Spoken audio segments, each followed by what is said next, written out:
Boa noite, amigos e amigas. Está começando mais um programa Toque do Coletivo Alvorada. Hoje é terça-feira, 9 de dezembro de 2025. E no programa de hoje nós vamos tratar de um tema que eu acho da maior importância. Muita gente até estranhou, poxa, mas o programa tem uma pegada sempre de política, de economia, e você vai falar de musicoterapia? Eu não. Eu vou entrevistar uma pessoa que eu acho que uma das maiores autoridades que a gente tem em Minas Gerais em musicoterapia. Eu estou falando da Gena Albinati. O nome dela é um nome enorme, Maria Eugênia Castelo Branco Albinati. Ela tem um currículo invejável, gente. Olha, ela é doutora em Ciências da Saúde pela UFMG, ela é mestre em letras, né, na área de literatura, também pela UFMG. Ela é formada em música, na opção flauta, pelo Conservatório de Música da UFMG, e tem uma tonelada de especializações nessas três áreas que, na verdade, convergem, né? Mas o principal trabalho que a Gina tem feito, e já há bastante tempo, tem a ver com a música enquanto uma possibilidade, né, para trabalhar com crianças, com adolescentes, com idosos, com portadores de sofrimento mental. É a música vista por uma outra perspectiva que talvez para muita gente seja novidade. Se a música é uma paixão, eu diria, para a grande maioria das pessoas, eu nem sei se todas sabem, digamos assim, vou chamar de propriedades terapêuticas, depois a Gena vai explicar isso direito e vai me corrigir se eu estiver falando errado, mas de propriedades terapêuticas que a música tem, né? A capacidade que ela tem de nos tranquilizar, de mexer com nossas emoções, de nos auxiliar em situações complicadas, difíceis. Então, é esse o assunto do nosso programa. E, olha, eu acho que essa temática ela é fundamental e muito útil, eu acho que é para o ano inteiro e todos os anos da nossa vida, mas especialmente no final do ano, e um final de ano tão complicado, né, como foi 2025, um ano com tantas emoções, né? O Brasil não deixa a gente ter marasmo, né? Ao contrário, os golpistas não dão paz para a gente, né? Então, claro que a música é fundamental neste momento, é fundamental. Então, eu vou chamar a Gena e vou pedir para ela se apresentar e a gente conversar bastante, porque eu acho que vai ser um papo muito, muito, muito legal. Boa noite, Gena. Prazer e honra ter você aqui conosco no Toque do Coletivo Alvorada. Boa noite, Ângela. Boa noite a todos.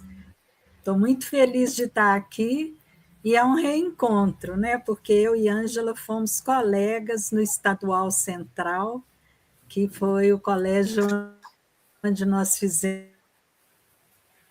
o ensino médio, e como ela bem lembrou, a gente mais ficava no pátio tocando e cantando do que ia para a sala de aula.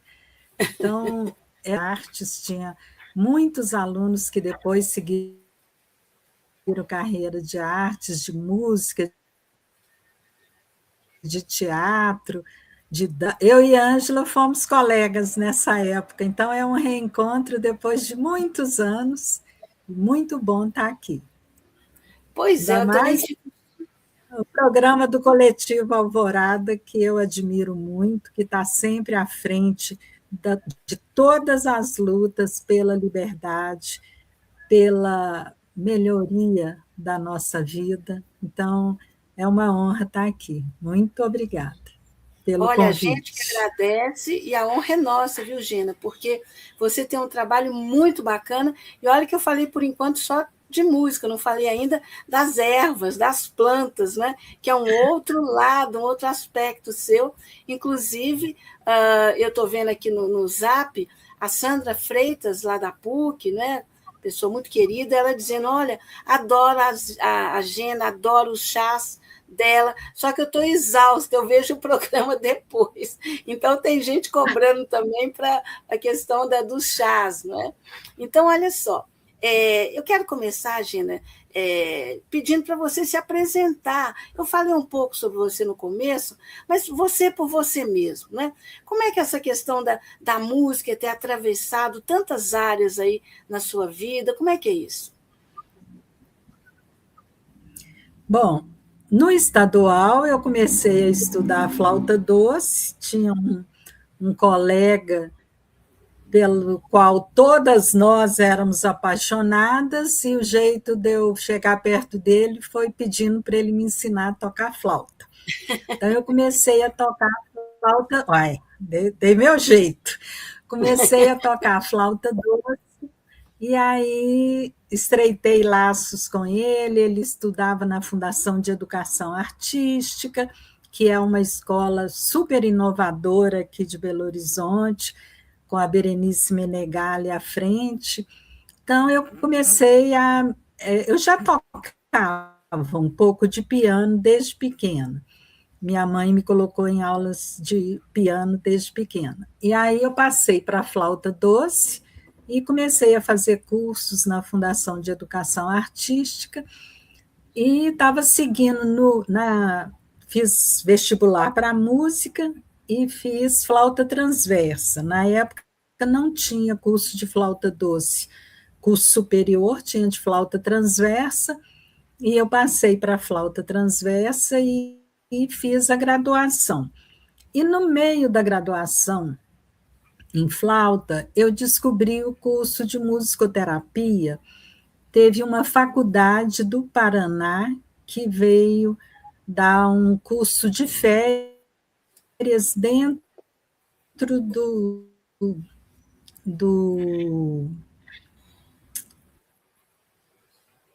Festival de Inverno. Era uma extensão em musicoterapia.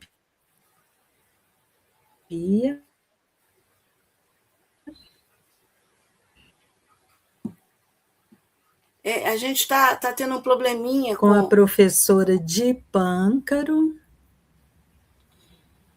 que dirigiu o curso. Quando o curso acabou, a gente foi estagiar no Instituto Raul.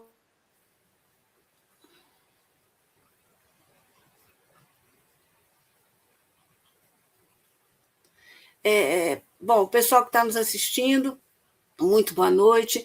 Nós estamos iniciando a entrevista com a musicoterapeuta Gena Albinati. Ela está tendo alguns problemas com a internet. A gente fez um teste antes de começar, por isso que a gente atrasou um pouquinho o início, inclusive, do programa, e a internet dela está lenta. E está dando esse delay, mas um delay muito grande. Então, eu acho que a gente não vai conseguir fazer essa entrevista hoje. É uma pena, mas a gente combinou com a Gena que se começasse e o problema persistisse, a gente faria a entrevista na semana que vem. É uma pena mesmo, porque, olha, eu tinha o quê? 4 décadas que eu não encontrava com a Gena, uma contemporânea muito querida de colégio estadual. Desde aquela época a gente parava para escutá-la tocando flauta doce, e de lá para cá ela virou uma feríssima em musicoterapia. Então, sabe, como todos vocês, já tem muita gente aqui, tanto no chat quanto já nos assistindo, todo mundo querendo conhecer o trabalho dela, e algumas pessoas, pelo que eu estou vendo aqui nos comentários, dando boa noite, elogiando, falando que o trabalho da Gena realmente é maravilhoso, e é. Os livros dela também, ela tem 3 livros publicados, acho que até mais, mas eu conheço 3 livros publicados. Então, eu não estou vendo outro caminho, gente, a não ser a gente fazer a entrevista com a Gena na semana que vem.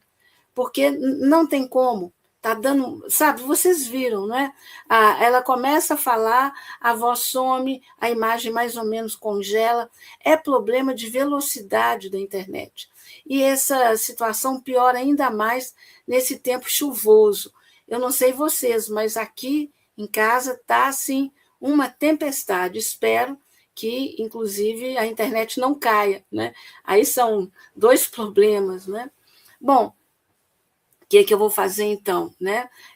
Estamos combinados então a Gena volta conosco na semana que vem e ela vai solucionar esse problema. Ela faz a participação dela de outro local, não é, que tem uma internet com uma velocidade maior. E aí nós vamos seguir hoje. E, enfim, eu não tinha programado nada especial, porque tinha entrevista, mas vou tentar só fazer uma espécie de um resumo, então, do que está rolando em termos políticos, não é? E, no final, eu vou exibir aquele material que a gente sempre passa para vocês, que é o que o Coletivo Alvorada fez nessa semana que passou, e o que a gente tem, o que está rolando hoje. Né?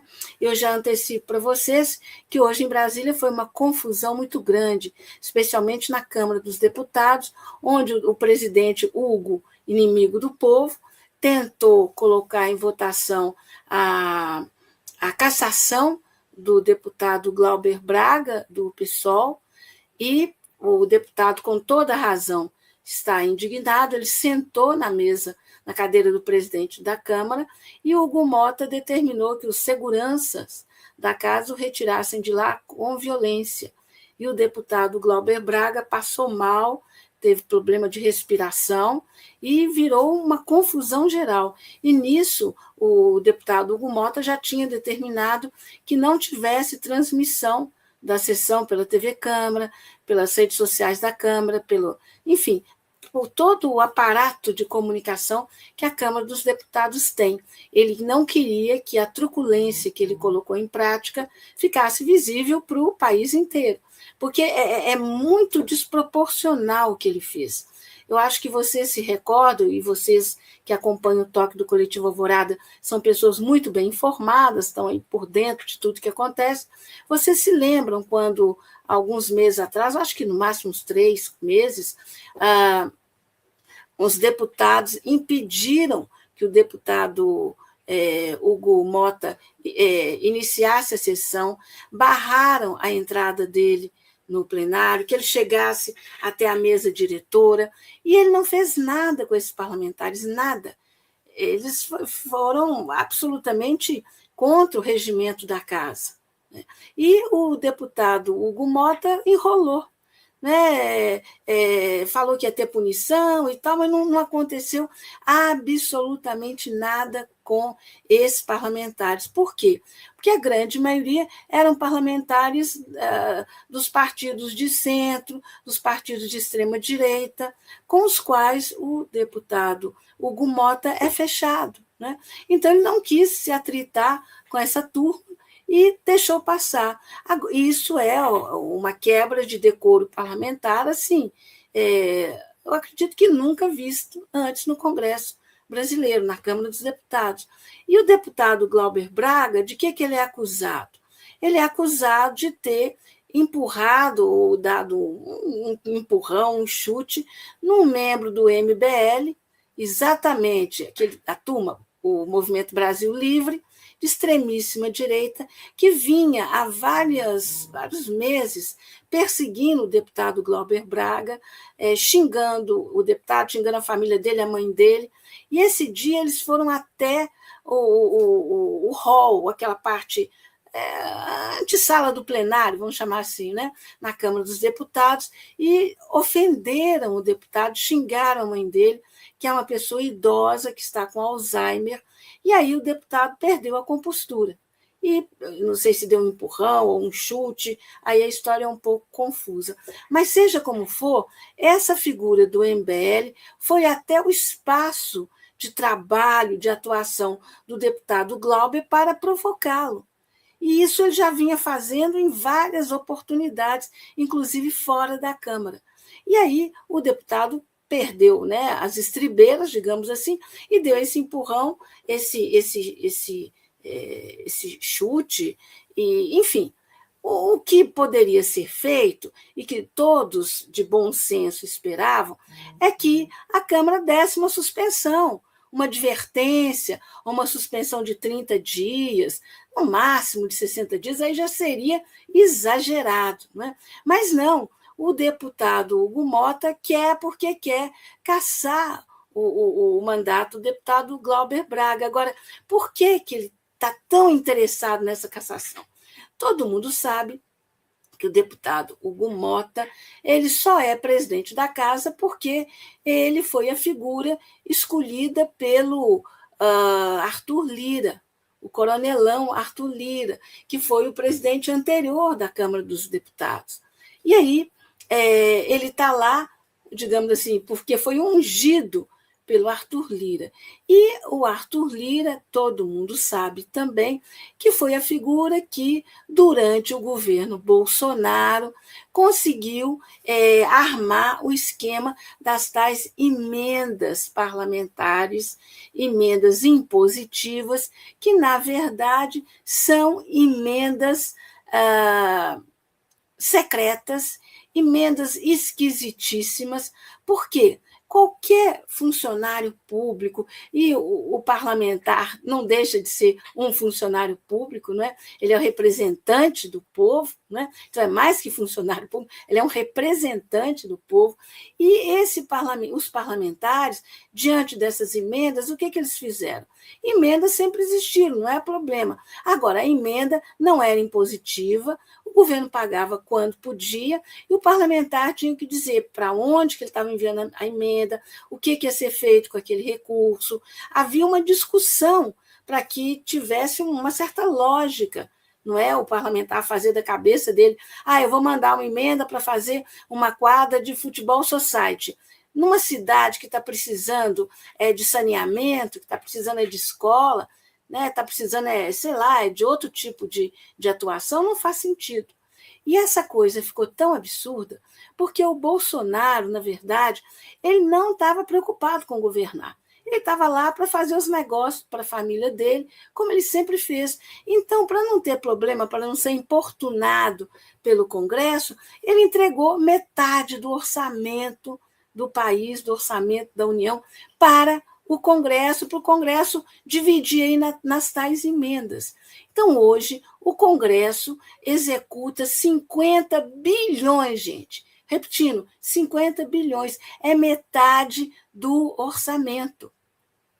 E com esse recurso, os parlamentares fazem o que dá na cabeça deles, né? Agora eu estou em dúvida, são 50 milhões? Não, é 50 bilhões, gente. 50 milhões é muito pouco. É muito pouco. Eu me perco um pouco esses números, que eu acho eles tão grandes, eu não tenho muita familiaridade, né, com números tão grandes. A gente vive na casa dos 1.000, né, 10 mil, 20 mil, a gente não passa muito disso. E quando chega nesses números grandes, eu costumo derrapar. Mas, enfim, os 50 bilhões ou 50 milhões, ou seja, metade do orçamento brasileiro está na mão do Congresso, para que o Congresso use nas suas emendas. E, com isso, tinha emenda esquisitíssima. Assim, passou a agraçar uma corrupção, assim, não digo geral, mas muito, muito, muito extensa. A coisa ficou tão ruim, que o ministro Flávio Dino, do STF, resolveu moralizar o pedaço. Então, o que ele pediu? Ele pediu que os parlamentares, deputados e senadores, dessem transparência às emendas que eles estavam, o recurso que eles estavam destinando às emendas, ou seja, quanto, para onde e para quê. Poxa, insisto, qualquer funcionário público, ao usar um determinado recurso, ele tem que prestar conta até do centavinho que foi utilizado. Por que os parlamentares podem pegar aí milhões, bilhões e não querem prestar conta de nada? E, até hoje, o ministro Flávio Dino está aí lutando para ver se os parlamentares dão essa transparência necessária a essas emendas, e eles encontram subterfúgios, enrolam para lá, enrolam para cá, e para tentar manter o orçamento como tal, foi que o Arthur Lira colocou no lugar que ele ocupou anteriormente o Hugo Mota.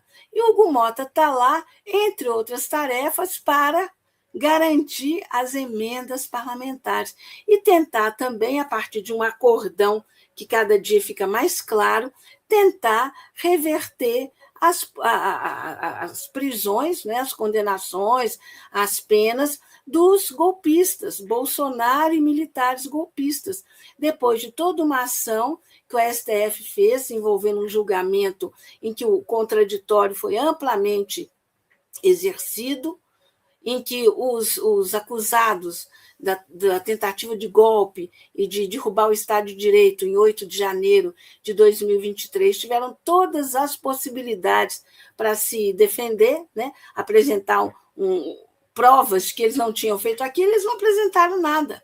Apresentaram absolutamente nada, porque as provas eram absolutamente contundentes, tanto que foram julgados e condenados. E agora parece que o Lira está, junto com o Hugo Mota, está aí, né, num acordão para ver se aprova a tal da dosimetria, que traduzindo significa o quê?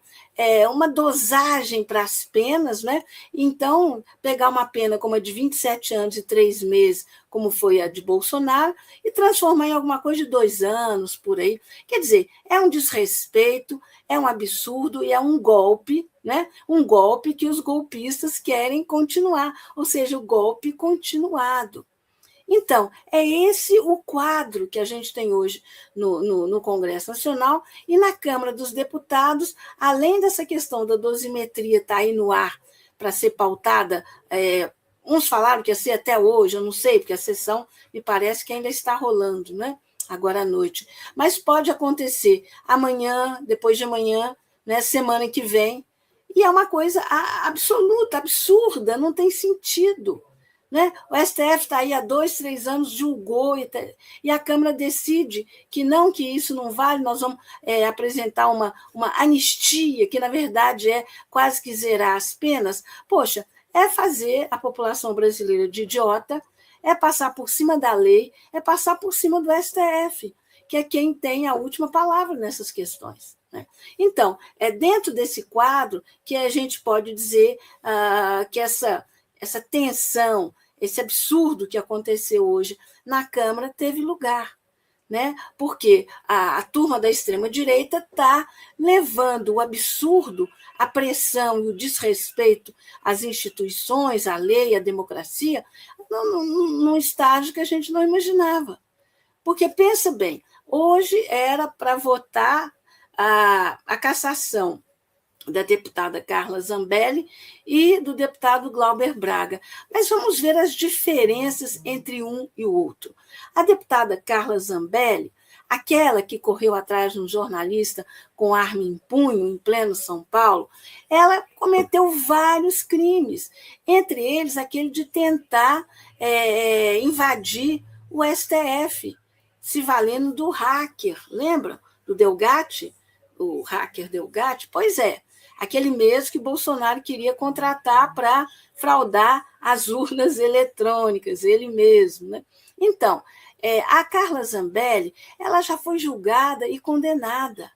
Ela está foragida na Itália, aliás, ela já está presa, ela fugiu para os Estados Unidos, me parece, depois para a Itália, achando que porque tinha dupla nacionalidade, brasileira e italiana, ela chegaria na Itália e não aconteceria nada. Aconteceu.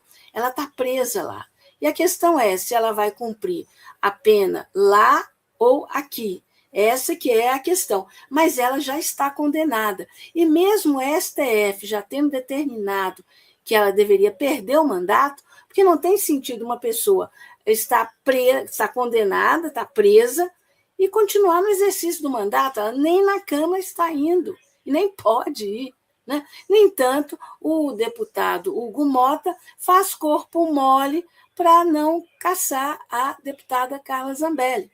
E agora, quase que para dizer que dar uma resposta à extrema-direita, olha, né, eu vou botar em votação a cassação da Carla Zambelli, mas eu também vou caçar uma pessoa de esquerda. Agora, o problema é que a Carla Zambelli já deveria ter perdido o mandato há 3 meses ou mais atrás, enquanto que o Glauber Braga ele não fez nada que justifique a perda de mandato. Só eu comecei essa conversa com vocês citando o que aconteceu quando os deputados de centrão, de extrema-direita, ocuparam, né, a mesa diretora, impediram o próprio Hugo Motta de chegar até a sua cadeira. E ele não fez nada com essas pessoas, nada. Então, como que ele vai ter 2 pesos e 2 medidas? Deputados que realmente afrontam, né, o presidente da casa, que jogam jogam no lixo, pisoteiam, né, todo o regimento da Câmara, com esse não acontece nada. Com o deputado Glauber Braga, que é, digamos, afrontado em seu local de trabalho por um provocador de extrema-direita do MBL, esse vai perder o mandato? Não é justo, não é justo. Uma série de advogados, juristas com os quais eu tenho conversado, todos eles têm dito o seguinte: olha, era no máximo para ter uma advertência verbal para o Glauber Braga, no máximo. Se quisesse radicalizar, daí uma suspensão de 30 dias, mas já era muito. Agora, caçar o mandato e ele ficar inelegível por 8 anos, isso é realmente inaceitável. Então, é um protesto contra esse absurdo que o deputado Glauber Braga estava fazendo hoje. E o mais absurdo ainda é que, numa postura extremamente autoritária, o Hugo Motta mandou desligar tudo. Então, não tem TV Câmara, imagem da TV Câmara, não tem as redes sociais da TV Câmara, nada oficial da Câmara, da TV Câmara, transmitiu essas imagens. E, olha, a TV Câmara é uma emissora de interesse público, não é propriedade do deputado Glauber Braga. E aí, desculpa, do deputado Hugo Motta. E aí vai, mais uma vez, o autoritarismo dele. Ele está conduzindo a presidência da Câmara, o Hugo Motta, como se ele fosse o dono, como se ele fosse o imperador. Diz, não deixo transmitir tais imagens, eu ponho para caçar quem eu quero, eu ponho determinado assunto em pauta na hora que eu quero. Ele está se colocando até pior do que o Eduardo Cunha. Vocês lembram que horror que era aquele Eduardo Cunha, com as pautas bombas contra a presidenta Dilma Rousseff, que levou ao golpe contra ela. Não era aquilo ali, não é impeachment, não é? Impeachment sem crime de responsabilidade é golpe. Né? Então, o Hugo Motta está fazendo o mesmo agora. E aí, né, gente, eu fico pensando o seguinte: a coisa de o quê? Umas 5 semanas, um pouco menos, a população brasileira foi às ruas contra aquela PEC da bandidagem, que eles chamavam, né, de PEC da blindagem, mas, na verdade, é da bandidagem. Por quê? De novo, Hugo Motta colocou em votação um projeto que, se aprovado, transformaria os parlamentares em cidadãos acima do bem e do mal. Eles não poderiam ser processados, a não ser com autorização dos colegas da casa. Isso para qualquer tipo de crime. Então, quer dizer, a gente está vendo nesse momento, né, tantas operações da Polícia Federal desmontando aí, explicitando essa roubalheira, né, seja através da Operação Carbono Oculto, lá em São Paulo, que mostrou as ligações íntimas, né, digamos assim, entre o PCC, né, esse esquema criminoso, e a Faria Lima, que é a principal avenida, o coração financeiro do Brasil. E claro que isso chegou na antessala do governador Tarcísio de Freitas, e isso envolve uma série de parlamentares. Né?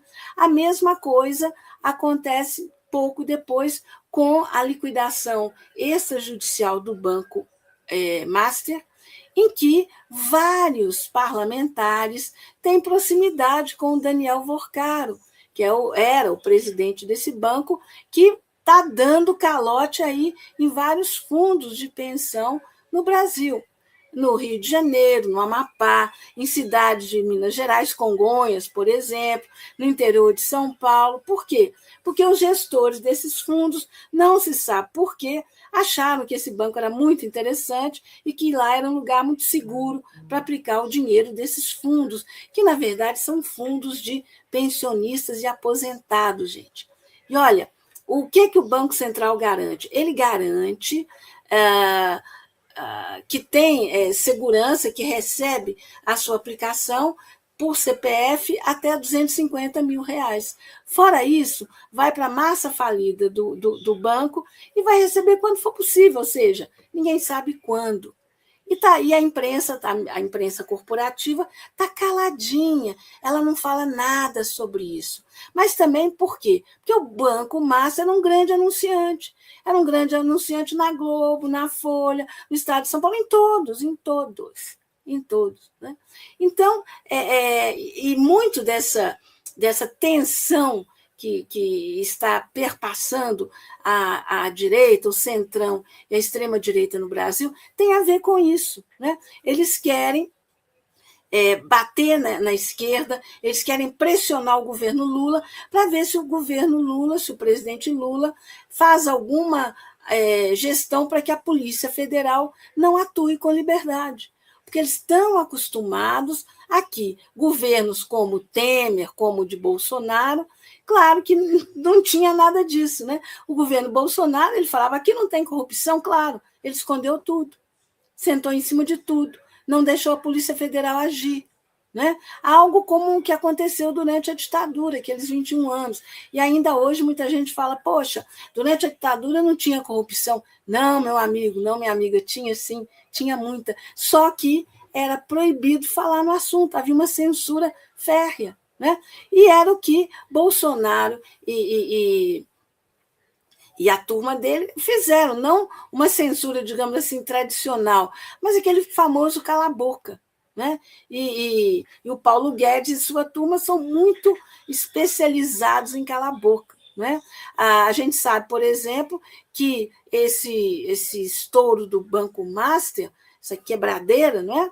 Que ainda vai ter muita consequência no mundo financeiro brasileiro, isso já era mais ou menos previsível o quê? Para quem é do setor, há 2 anos e meio atrás. E o Banco Central poderia ter feito alguma coisa, como fez agora, liquidou extrajudicialmente o banco. Mas não, o então presidente do Banco Central, o Roberto Campos Neto, não fez nada, fez vista grossa. Por quê?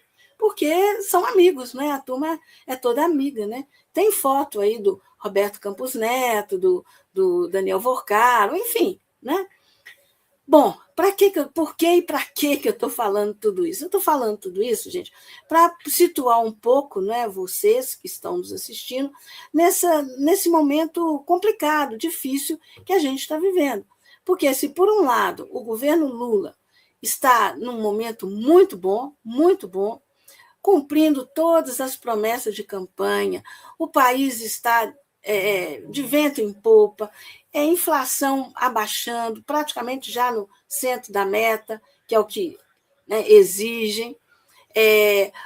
O desemprego nunca teve tão baixo, nunca. Né? As pessoas estão bem. Né? Esse final de semana, eu estava até comentando com algumas pessoas amigas, circulando em Belo Horizonte, a cidade estava lotada, as lojas lotadas, as pessoas comprando. Eu acho que vai ser um dos melhores natais dos brasileiros.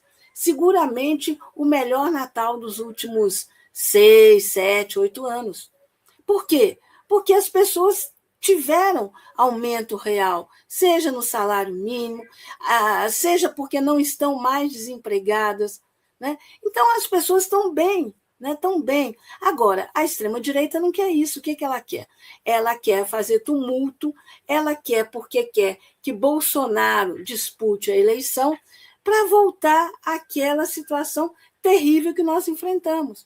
O Brasil virá uma vergonha mundial, uma chacota, o Bolsonaro não fazer absolutamente nada. Eu desafio a qualquer um de vocês a me apresentar uma obra que o Bolsonaro tenha feito, em qualquer lugar, não é só em Minas Gerais, não, qualquer lugar. Ele não fez nada, gente, nada.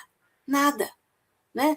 E mais ainda, uma gestão criminosa da pandemia, que se ele tivesse comprado vacina, se não fosse negacionista, se não tivesse colocado aqueles truculentos ministros da saúde, especialmente o Pazuello, a gente não teria tido 700 mil mortes. E olha, esse número está subnotificado. Na verdade, o número de pessoas mortas pela pandemia seguramente é mais do que isso. Essa história ainda precisa ser melhor contada. E pelo menos umas 300 mil pessoas dessas 700 mil não precisariam de ter morrido. Se não fosse aquela postura negacionista, isso é uma gripezinha, não precisa de vacina, né? Isso é mimimi e tal. Gente, uma vergonha. E olha, Bolsonaro foi condenado, por enquanto, né, só pela questão da tentativa de golpe. Pelas joias, ainda não. Pela gestão criminosa na pandemia, ainda não. Né? Então, quer dizer, e mesmo assim, essa turma golpista quer porque quer tirar o cara da prisão, sendo que ele está lá há apenas 2 semanas. E a pena dele são 27 anos e 3 meses. Então, toda essa tensão no Congresso Nacional faz parte disso. Agora, é claro que quando a Polícia Federal começa a desmantelar esses esquemas pesados de corrupção, e vem mais aí, né? Vem mais aí, isso incomoda ao deputado Hugo Mota, incomoda ao senador Davi Alcolumbre, porque essas pessoas que estão começando a ficar mal na fita são pessoas do círculo de amizades ou ligados a amigos dos amigos, enfim, essas pessoas estão pressionando os presidentes da Câmara e do Senado para que faça alguma coisa, e a coisa que eles podem fazer é pressionar o presidente Lula dessa forma que eles estão fazendo, e pressionar a esquerda, o setor progressista, dessa forma que eles estão fazendo. E a pior delas, e digamos assim, o início da conversa foi hoje com o deputado Glauber Braga.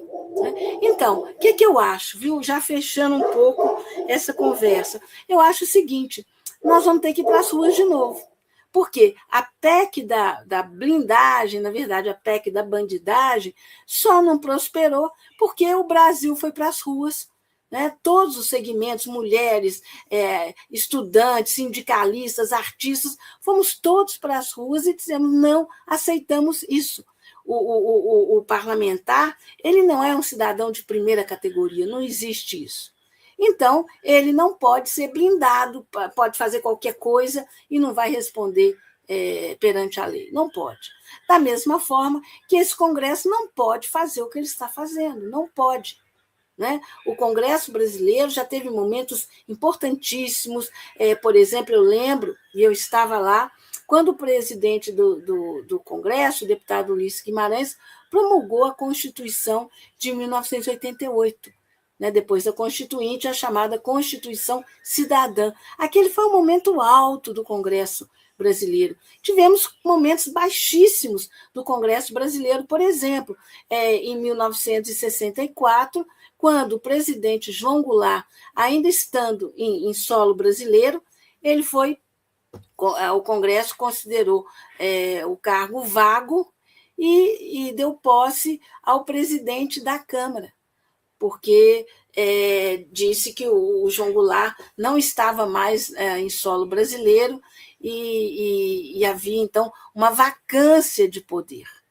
Um absurdo, foi um dos momentos lamentáveis, tristes, está registrado, né, na história brasileira. Agora, esse Congresso que nós temos está se revelando um dos piores, eu diria o pior da nossa história, porque ele é contra todos, é contra a mulher, é contra os índios, é contra LGBTQIA+, é a bancada do boi, da bala, do agro, não é? Vocês viram, derrubaram a legislação ambiental uma semana depois de encerrada a COP30. Né? Então, sabe, não tem jeito, não tem jeito. Como diria, né, o Ulisses Guimarães, a única coisa que o parlamentar teme é povo na rua. E mais, a gente tem que aprender com esses absurdos que o Congresso tem feito a escolher muito bem quem a gente vai votar. E o ano que vem tem eleição. Então, não basta a gente votar num candidato progressista para a presidência da República, que eu espero que seja o presidente Lula, pela a reeleição dele. Né? Agora, é preciso que ele tenha um Congresso que apoie as medidas de interesse popular, que não é a maioria desse Congresso que está aí. É claro que eu não vou generalizar. No Congresso tem figuras incríveis, parlamentares, deputados, senadores, incríveis, mas eu diria que não chega a 1/3 da Câmara e não chega a 1/3 do Senado. O resto, gente, realmente é um horror. São comprometidos com o que há de pior nesse país e defendem exclusivamente o interesse da classe dominante, ou, se quiserem, do andar de cima. Então, de novo, não é? Isso tudo que está acontecendo, eu acho que serve, né, para a gente repensar bastante a importância e o peso do voto e em quem nós vamos votar no ano que vem. Né? Não pode ser essa maioria que está lá. E segundo, uma questão mais imediata, nós vamos ter que ir para as ruas. Eu ainda não tenho data nem nada, né, porque a coisa aconteceu hoje de tarde, mas eu tenho certeza que os movimentos sindicais, enfim, as lideranças vão articular e talvez esse final de semana, ou início da semana que vem, não sei, vamos todos às ruas de novo e mostrar, né, para Hugo Mota e Companhia Limitada que eles não são imperadores do Brasil e que eles não estão acima da lei. Né? Então é isso, né, que eu queria falar. Foi uma coisa meio assim improvisada, porque eu estava preparada para entrevistar a Gena Albinati, que vai voltar conosco semana que vem, porque, como eu falei no início, ela teve problema com a internet dela, né? Com a velocidade da internet dela. Bom, então agora, já fechando o programa, eu vou pedir a Alexandra Badaró, a produtora técnica do Coletivo Alvorada, para exibir um material, alguns vídeos que eu separei para a gente mostrar para vocês e comentar um pouquinho também, que tem a ver com o trabalho do Coletivo Alvorada nessa semana que passou. Vamos lá, então, Alexandra. 637 municípios dependem da Copasa para ter água e saneamento. Enquanto o governo tenta empurrar a venda da empresa, prefeitos e a Associação Mineira de Municípios alertam para os prejuízos da privatização. A Copasa é uma empresa pública que funciona. Ela reinveste sua própria receita, usa recursos acumulados e consegue financiamento para grandes projetos exatamente por ser uma empresa pública. Resultado: é dinheiro do saneamento voltando para o povo de Minas, em obras, melhoria da água e ampliação do atendimento. Além disso, a Copasa garante políticas sociais fundamentais. Tarifa reduzida para famílias de baixa renda. Subsídio entre municípios. Cidades maiores ajudam a levar água e saneamento para cidades pequenas que não dão lucro. Entre as vozes que se levantam contra a privatização está Marília Campos, prefeita de Contagem, a terceira maior cidade de Minas Gerais. Ela denuncia: privatizar quebra essa lógica. Obras que já estão em andamento ficam ameaçadas. Municípios perdem recursos e repasses. E tudo passa a obedecer a uma regra só: o lucro do investidor. Onde não dá lucro, o investimento para. É assim em toda privatização. Tarifa sobe, serviço cai. Quem paga a conta é o povo. E a situação é urgente. O governo tenta levar a votação em segundo turno, já na próxima semana. Já retiraram da população o direito de decidir diretamente com a PEC do cala-boca. Mas ainda temos nossa voz e o nosso voto. Cobre seu deputado. Não deixe de fazer a sua parte. Água não é mercadoria. A Copasa não pode ser vendida. Bom, gente, esse é mais um vídeo que o Coletivo Alvorada fez, se valendo de inteligência artificial e contando, né, explicando detalhadamente por que a gente não pode aceitar a privatização da Copasa, que é essa importante, a grande companhia de água e saneamento aqui de Minas Gerais. Uma companhia lucrativa, uma companhia que tem um trabalho muito bom, né? Uma qualidade do serviço muito boa, uma água muito boa. Claro que não é uma maravilha, mas, enfim, a gente não tem uma maravilha, mas é uma empresa muito boa e, no entanto, sem nenhum motivo, o Zema quer vendê-la, quer privatizá-la. Para quê? Né? Para quem? Com quem ele vai? A quem ele está beneficiando? Né? Essa é a pergunta. Porque ele está fazendo tudo a toque de caixa. Né? Primeiro, tirou, né, a obrigatoriedade do plebiscito popular para ver se podia ou não vender a empresa. Tirou o direito da população de Minas Gerais se manifestar, um direito que foi incluído na Constituição na época do governador Itamar Franco, exatamente porque ele conseguiu resistir a que o então presidente da República, Fernando Henrique Cardoso, o tucano, FHC, porque queria privatizar a CEMIG, queria privatizar Furnas, queria privatizar a Eletrobras, como o Bolsonaro acabou privatizando. Aliás, ele não fez nada que presta, mas privatizou o que pôde para os amigos, né? E se tivesse continuado, ia privatizar a Petrobras, ia privatizar tudo. Agora, os governos de extrema-direita, e o Zema é um deles, está nessa também. Você sabe, se depender do Zema, ele vai vender 200 e tantos entre empresas, imóveis, enfim, vai vender tudo, né? Cidade administrativa, Palácio das Artes, colégio estadual, onde eu e a Gênia estudamos em um colégio modelo em Minas Gerais, né?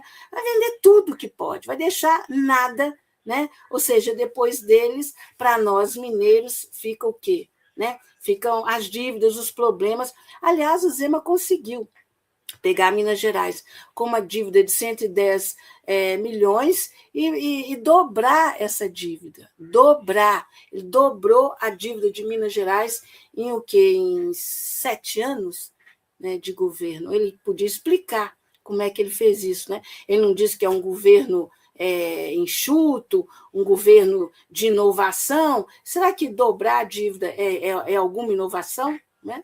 Bom, então esse foi um primeiro trabalho do Coletivo Alvorada essa semana, e eu aproveito para pedir para vocês o que eu sempre faço, que vocês colaborem com o Coletivo Alvorada, doando qualquer quantidade. E para isso a gente tem uma chave Pix, que é essa que está aí na tela, é alvoradacoletivo@gmail.com. Repetindo, alvoradacoletivo@gmail.com.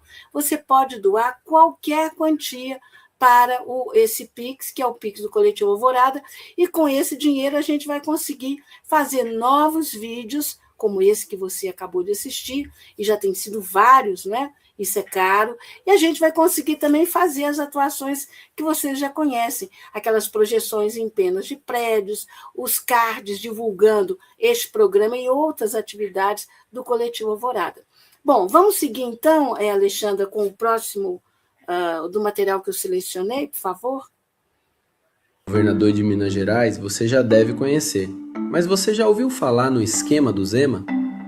Enquanto milhões de brasileiros passavam fome durante a pandemia, um banco enriquecia explorando os mais pobres. O banco era o BS2. O sócio fundador, Romeu Zema, governador de Minas Gerais. A autorização para explorar o povo veio de seu maior aliado, Jair Bolsonaro. Às vésperas da eleição de 2022, o governo Bolsonaro liberou, às pressas, o crédito consignado para beneficiários do Auxílio Brasil, um negócio bilionário exatamente quando milhões de brasileiros viviam o pior aperto financeiro dos últimos anos. Quem lucrou? Bancos como o BS2, cobrando juros altos de milhões de endividados. Foram 7,6 bilhões de reais emprestados, quase 3 milhões de famílias prejudicadas. A Controladoria Geral da União investigou o caso e encontrou uma série de irregularidades e suspeitas. O esquema do Zema é muito parecido com o maior escândalo da história do INSS, iniciado no governo Bolsonaro. Coincidência? Ou será que esse era o plano desde o início? Uma coisa é certa, o esquema da família Zema abocanhou milhões e milhões do povo brasileiro.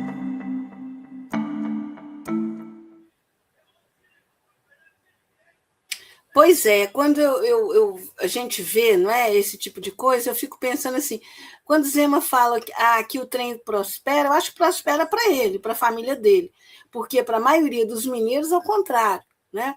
A maioria dos mineiros ficou mais pobre e ainda tem esse absurdo, né? Quer dizer, durante a pandemia, o Zema consegue, junto ao Bolsonaro, ser um dos 11 bancos que vai poder fazer empréstimo consignado.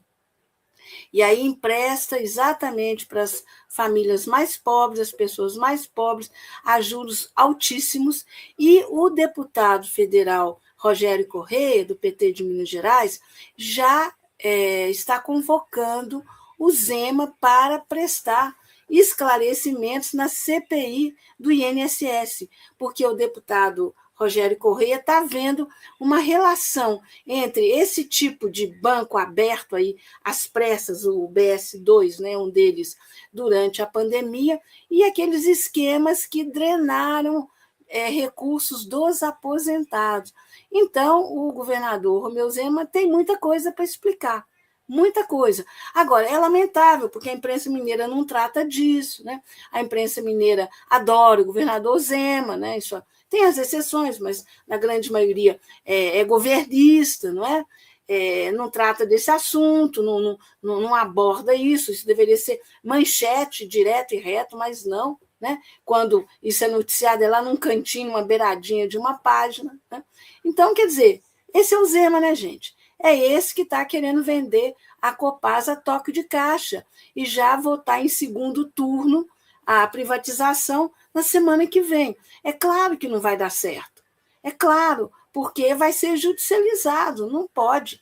Ele está passando por cima da vontade popular, não dá. Né?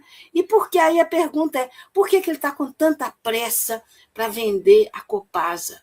Não se vende uma empresa do porte, da importância da Copasa, tipo assim, né, com essa rapidez que ele está querendo. A pergunta é, por que ele está com tanta pressa? Por quê? Né? Que pressa é essa? Né? É para entregar a empresa para os amigos antes dele deixar o governo, que ele está dizendo que desincompatibiliza em abril para disputar a presidência da República. Bom, presidência da República ele pode esquecer, não é? Pode esquecer. Mas ele pode, sei lá, tentar aí ser vice de um extremista de direita como um Tarcísio, um Ratinho, uma coisa dessas, né? Mas, de novo, né? Nada disso justifica essa correria para vender uma empresa da importância e seriedade da Copasa. E o que ele deveria estar explicando é isso. Como é que é essa história da BS2? Como é que é isso, Zema? Conta para a gente. Né? Nós estamos ansiosos para ouvir a sua explicação. Bom, Alexandra, tem mais coisa, não tem?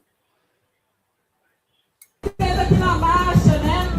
Tô com meu filhinho Jorge, de 6 anos, e a gente escutou um cara passando num carro e falando assim, vai lavar vasilha! Esse tipo de violência diária, que é produzida quase que sem pensar, no automático, é o que a gente está repudiando aqui. Uma piadinha machista pode terminar no feminicídio, sim. Toda forma de violência pode escalar. E é o que trouxe o Brasil a essa epidemia de feminicídios. Precisamos de todo mundo, é responsabilidade de todo mundo. Bom, aí vocês já devem reconhecer, foi a manifestação neste último domingo contra o feminicídio. Né? Essa manifestação aconteceu em várias cidades brasileiras, várias capitais, mas várias cidades também de porte médio, e Belo Horizonte foi uma cidade em que essa manifestação foi muito importante. Ela começou na Praça Raul Soares e ela seguiu até a Praça da Estação, ou seja, ela atravessou o centro da cidade, e várias parlamentares presentes, né? A ministra dos Direitos Humanos, Macaé Evaristo, também presente, e o grito, né, de nós mulheres foi: não aceitamos mais sermos mortas, né? Exigimos respeito, isso é o mínimo, não é o mínimo.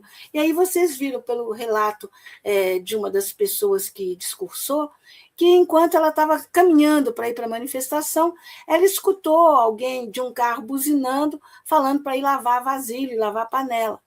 Quer dizer, é um problema gravíssimo, porque o Brasil já tinha conseguido superar muito desse machismo, muito.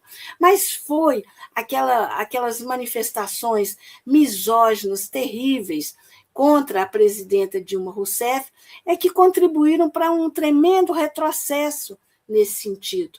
E a gente voltou 30, 40 anos em 6, 7. Por quê? Porque a extrema-direita é machista, é violenta, é misógina, né? Não respeita as mulheres, querem que as mulheres voltem para o fogão, que voltem para dentro de casa, e esquece, né, gente? Esquece. Ninguém vai voltar para dentro de casa, ninguém vai voltar para o armário, ninguém vai voltar para o fogão, né? Todos nós temos direito à vida pública, a sermos o que nós quisermos e fazermos o que a gente bem entender, obviamente que dentro da lei, é claro, né? Então, essa violência é isso, né?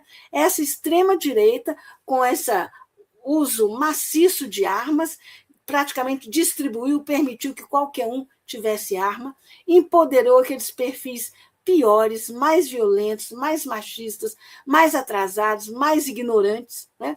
E o resultado é esse. O número de mortes de mulheres tem aumentado. Agora, isso precisa acabar. E não é com a gente se encolhendo, é com a gente denunciando, é com nós nos auxiliando mutuamente. Sempre que uma mulher souber, ver, tiver informação de que outra está enfrentando algum problema, não é fingir que não está vendo, não, é tentar ajudar, né? Então, essa manifestação de domingo foi muito importante, mas não basta só isso. É preciso uma vigilância permanente e também denunciar e punir todo tipo de agressão contra as mulheres, né?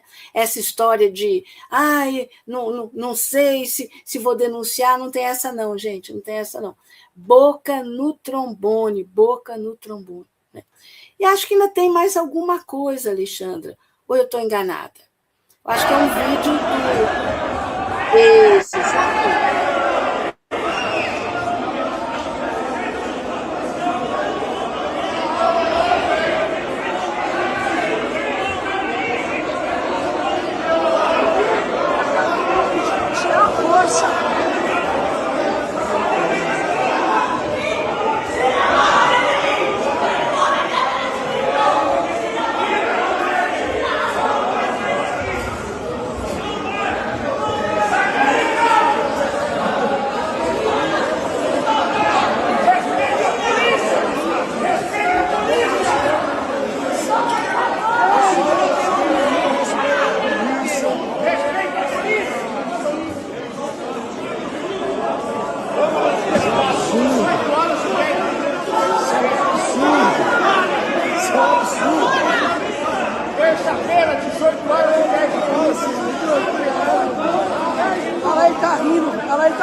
Bom, gente, vocês já adivinharam, né, que cenas são essas? São as cenas agora do início da noite na Câmara dos Deputados, quando o presidente da casa, o deputado Hugo Mota, determinou à Polícia Legislativa que retirasse o deputado Glauber Braga da cadeira da presidência, e o deputado estava sentado lá em protesto contra a colocação em votação da cassação dele, que é algo, como eu já disse antes, absurdo.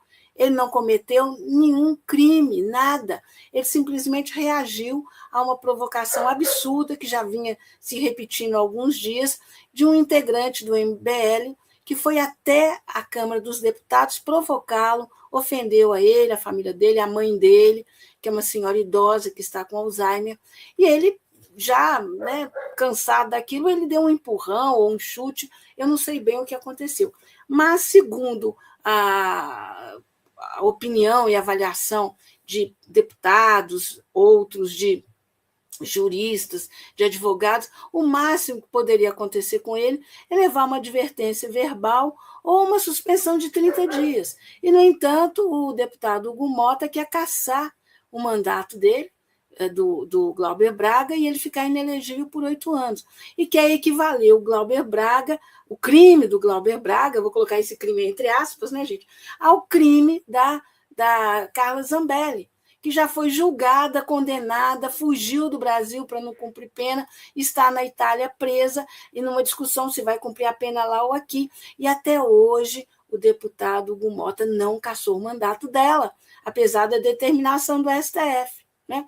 Bom, e aí é complicado. Aliás, a Câmara, né, o deputado Hugo Mota, para vários especialistas, está cometendo crime de responsabilidade, porque ele está mantendo como deputado, por exemplo, o deputado Eduardo Bolsonaro, que está fora do Brasil há meses, e trabalhando contra o Brasil, e sendo o salário dele sendo pago com dinheiro público, ele trabalhando contra o Brasil, querendo que o Trump invada o Brasil, bombardeie a Baía da Guanabara, etc., etc. Vocês sabem disso. Né?